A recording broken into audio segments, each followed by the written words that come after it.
Hi guys, welcome to the Partyology Experience podcast. My name's Marcus, I'm the owner of Feel Good Events, and I'm here today with Emma, the General Manager of Feel Good Events.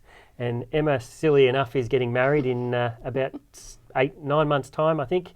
10 months' time, not that she's counting. No. And we thought it would be a great idea to talk about Emma's planning process and everything that she's going to go through in planning for her wedding, the highs and the lows of all the planning and everything, that anxiety that comes around planning a wedding. Emma does planning weddings and events for a living, but it's different when you're doing it from start to finish for yourself. So we thought it'd be a great experience for her to talk about what she's learned, what she knows based on her own experience, and hopefully you get some tips and ideas on what to do and not what to do. So welcome, Emma. Thank you for joining me on the podcast today. So first of all, we have to ask you, why are you getting married? I mean, why would you want to do that? All the expense, the pain, the anxiety. I know. I've been with my partner for a long time, and I think, it's something we've always wanted to do. We've always wanted to sort of follow the path of, buying our first home, then getting married and having children. So it's sort of the way that we decided we wanted to do things. So my partner is Ben. I call him BJ. Most people will know him as BJ. He has just finished 6 years in the Australian Army and now is currently working full-time renovating our home. We're very crazy in the fact that we're planning our wedding as well as renovating our home and working. So it's pretty busy for us at the moment. So you must be absolutely crazy to, do a renovation together and then, spend all this money on a wedding and a renovation all at the same time. One, you must be cashed up, and two, you must really love each other to put yourselves through this torture.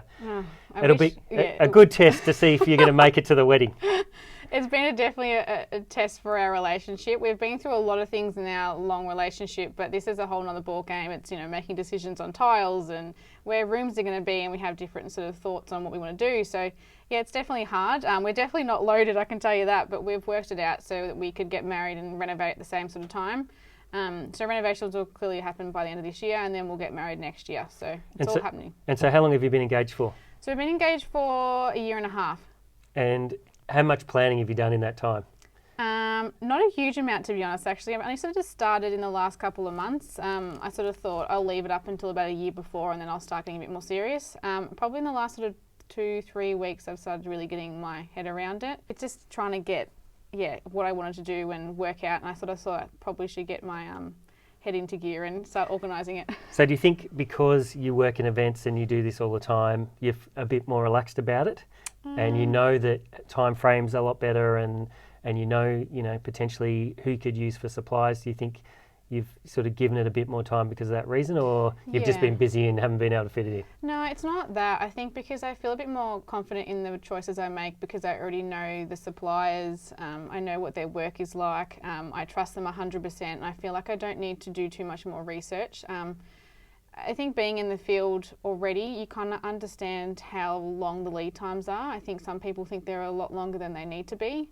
There is lots of suppliers out there, but yeah, it's of course with weddings, it's if you want a particular date, you really do need to lock the people you want in on for that date. That's probably the hardest thing, but it's definitely been not stressful for me at this stage. And so have you been looking forward to the planning of doing your own wedding, or is this something you've been, for years, I can't wait to plan my own wedding because you do it for so many other people, or are you sort of, just another wedding?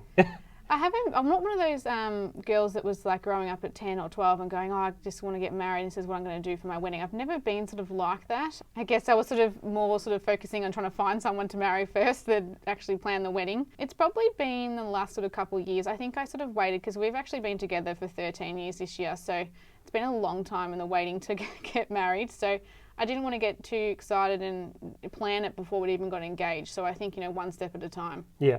And so do you know what sort of wedding you want? We're both pretty relaxed individuals. We're pretty low-key. We just love to spend time with our family and friends. We don't like to be like overly formal. So it was never going to be a formal affair for us at all. It was always going to be really chilled. And it's funny because some people, I think, thought we were going to do this huge, massive wedding and it was going to be out of control.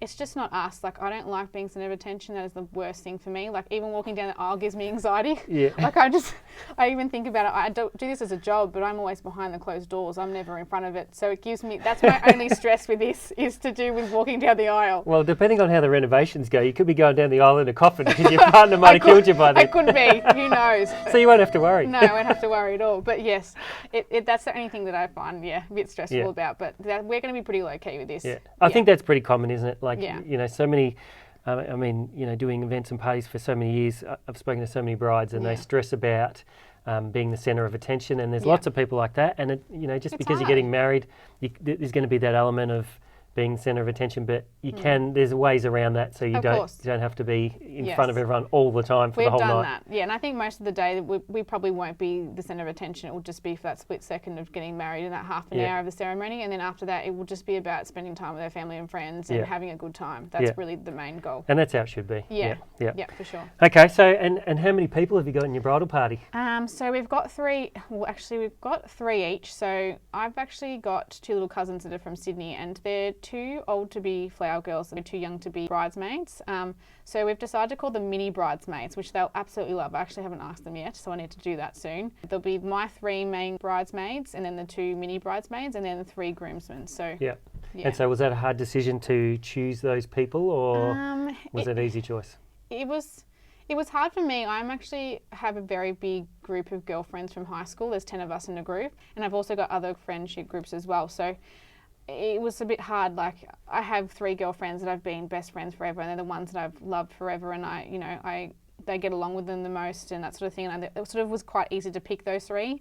But you do feel bad not picking everyone, because of course you always do have more that you like. Oh, you could have 4 or 5, and you're like, once you get to 4 or 5, it's like, well, then I could have 10. Yeah. And then it is expensive to, you know, have to pay for all those things as well. And and I don't want to have a huge crazy bridal party either. Yeah. It was just sort of our 3 favourites, and that's sort of cool. 3 favourites. Yeah.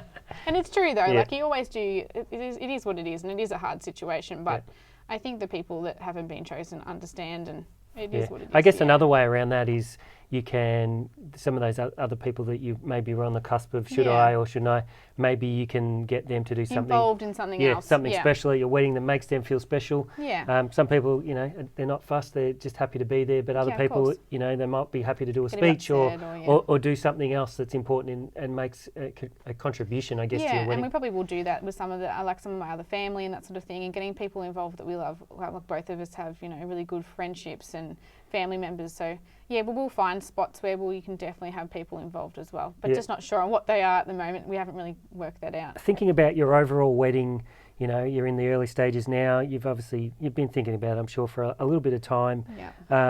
What would you say are the 3 most, or couple of the most important things that you really want to happen at your wedding? What are the 3 things that stand out to you that you go, I've definitely got to have that, or I definitely want to do that? I want fun to be a really big one. I find that there's nothing worse than going to a wedding and you do get a bit bored. I want fun in the fact that I want people dancing, and I want to have some sort of entertainment and things that keep people entertained during the night. We're having a cocktail style wedding, so it's not a sit down like it's a formal setting where you know what's happening. I want to fill some of those spots with things that are going to make fun. But saying fun, I also want it to be quite relaxed, and I don't want anything to be too formal as such, so we won't be doing anything crazy in regards to formalities. They're probably the 2 main things. The third one, like, I do want things to look nice. I think every bride wants things to look nice. I noticed that with so many Instagram posts that people post and accounts and stuff like that. It is all about what it looks like, but I also do really want it to function properly too. That is one of the main sort of highlights for me. I think coming from events, it's sort of, I already know that already, so it's easier for me to sort of work out how I'm going to work around that. And so, you know, if you were to interview some of your guests in a year, 5 years, something like that, how would you like them to describe your wedding looking back at it? How would you like to describe your wedding looking back at it? Well, it's a hard question, to be honest. Like, I want people to say it was really fun. I want people to say it was really us. I don't want people to go there and go, it wasn't really like them to do this, or it was a bit out of the ordinary for them to do that. I really want people to go there, like, this was so Emma and BJ. Like, it was so nice. Everyone had a great time. That is the main thing for me. So when all your friends come from the nudist club, they'll you know, they go, that was Emma and BJ. You know. For sure. They noticed. No, we're not really. Yeah, that's right. Yeah, no, had to she's chuck not. that in there, did you? Yeah, thought I'd throw that one in there. Good. So basically with this podcast, this is the initial get to know us, get to know Emma and where she is in her planning. And what we'll be doing over the coming weeks and months is highlighting some of the more specifics, talking about venues and things like more invitations details, and flowers and decor and entertainment and all those things to details. So thanks for tuning in today, and we hope to see you soon. Thank you.